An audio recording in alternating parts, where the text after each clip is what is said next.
ഇന്ന് calm and relaxing ആയിട്ടുള്ളൊരു day ആയിരുന്നു കേട്ടോ. അപ്പോൾ രാവിലെ തന്നെ എനിക്കെന്തോ ഒരു പോസിറ്റീവ് ഫീൽ ഉണ്ടായി.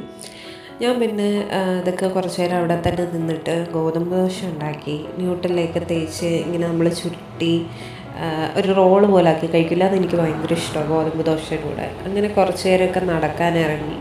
പിന്നെ കുറേ നേരം കഴിയുമ്പോൾ ഞാനൊന്ന് പുറത്തോട്ട് പോയി കുറച്ച് ഗ്രോസറീസും സാധനങ്ങളൊക്കെ വാങ്ങാനുണ്ടായിരുന്നു.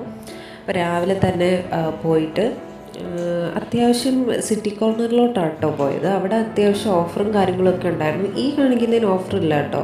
ഇത് സീഖ് കബാബായിരുന്നു. വാങ്ങണോ വേണ്ടയോ എന്നാലോചിച്ച് എന്നിട്ട് ഞാൻ വാങ്ങിയൊന്നുമില്ല സാധനം. ചിലപ്പോൾ ഇഷ്ടമായില്ലെങ്കിലും എന്ന് വിചാരിച്ചിട്ട്.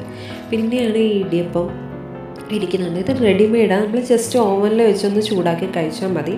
അതെനിക്ക് ട്രൈ ആക്കണം എന്നുണ്ടായിരുന്നു. അപ്പോൾ അത് ഞാൻ എടുത്തു. ഇത് ദോശയുടെ മാവ് ഞാൻ ആ ഒരു ബ്രാൻഡിനെ ഞാൻ ട്രൈ ആക്കിയിട്ടില്ല. അപ്പോൾ ഞാനത് എടുത്തിട്ടില്ല. എന്നിട്ട് പുറത്തിറങ്ങിയപ്പോൾ പിന്നെയും ആ വ്യൂ കണ്ടുകൊണ്ടിരിക്കാൻ തന്നെ ഒരു വല്ലാത്തൊരു മനസ്സിലായിരുന്നുണ്ട്. പിന്നെ ഈ മാംഗോ ചട്നിയുടെ ലേസ് ഇതാരെങ്കിലും ട്രൈ ആക്കിയിട്ടുണ്ടോ? ഞാൻ ട്രൈ ആക്കിയിട്ടില്ല കേട്ടോ.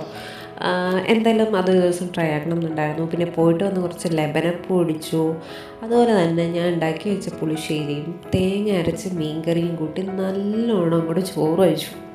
ഇത് കഴിച്ചപ്പോൾ എനിക്ക് ശരിക്കും വീട്ടിലത്തെ ഒരു ഓർമ്മയായിട്ടാണ് വന്നത്. പിന്നെ കുറേയൊക്കെ കഴിഞ്ഞപ്പോൾ പതിവ് പോലെ തന്നെ മധുരം ക്രേവിങ്സ്. അപ്പോഴാണ് ഓർത്തത് ഇന്നലെ വാങ്ങി വെച്ച ഡ്രീം കേക്കിൻ്റെ ബാക്കി ഫ്രിഡ്ജ് ഇരിപ്പുണ്ടെന്ന്. ഒന്നും ഓർത്തില്ല. അതിൽ നിന്ന് കുറച്ചെടുത്ത് കഴിച്ചു. പിന്നെ കുറേ നേരം കഴിഞ്ഞിട്ട് ഒരു ബിസ്ക്കറ്റിൻ്റെ ബാക്കി ഇരിപ്പുണ്ടായിരുന്നു, അതും കഴിച്ചു. പിന്നെ വീക്കെൻഡൊക്കെ ആയതുകൊണ്ട് എന്തെങ്കിലും നമുക്ക് പുറത്തുനിന്ന് പോയി കഴിക്കാമെന്ന് വിചാരിച്ചിട്ട് ഞങ്ങൾ രണ്ടും കൂടെ പുറത്ത് പോയിട്ട് നമ്മൾ പതിവ് പോലെ തന്നെ മെനു ഒക്കെ ഇങ്ങനെ തിരിച്ചും മറിച്ച് ഇരിക്കുകയായിരുന്നു. അപ്പോൾ ഈ സമയം കൊണ്ട് നമുക്കവിടെ മട്ടൻ സൂപ്പ് കൊണ്ടുവച്ചിരുന്നു. അതവിടെ കോംപ്ലിമെൻ്ററി ആയിട്ടോ. അപ്പോൾ എന്തായാലും അത് അടിപൊളിയായിരുന്നു, നല്ല ഇഷ്ടമായിട്ട്. അങ്ങനെ തിരിച്ചും മറിച്ചും നോക്കി ലാസ്റ്റ് നമ്മളൊരു തീരുമാനത്തിലെത്തി. പൊറോട്ടയും ഗ്രില്ലും കഴിച്ചു. അടിപൊളിയായിരുന്നു.